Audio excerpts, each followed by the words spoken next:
it's a really lousy world we're leaving for our children and grandchildren. I'll say this about nuclear weapons.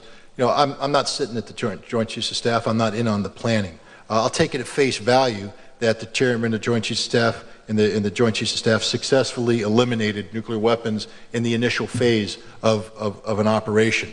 But keep in mind this, that the Bush administration has built a new generation of nuclear weapons that we call usable nukes. And they have a nuclear posture now which permits the preemptive use of nuclear weapons in a non-nuclear environment if the Commander-in-Chief deems U.S. forces to be at significant risk.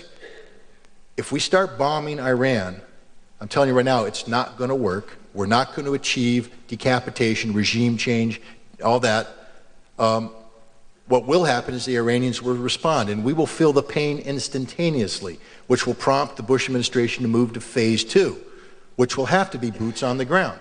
And we will put boots on the ground. We will surge a number of divisions in, probably through Azerbaijan, down the Caspian Sea coast, in an effort to push the regime over. And when they don't push over, we now have 40,000 troops trapped.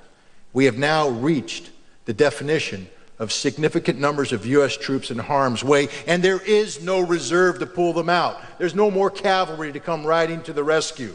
And at that point in time, my concern is that we will use nuclear weapons to break the backbone of Iranian resistance, and it may not work. But what it will do is this: it will unleash the nuclear genie. And so for all those Americans out there tonight who say, you know what, taking on Iran's a good thing. I just told you, if we take on Iran, we're going to use nuclear weapons. And if we use nuclear weapons, the genie ain't going back in the bottle until an American city is taken out by an Islamic weapon in retaliation. So tell me, you want to go to war with Iran?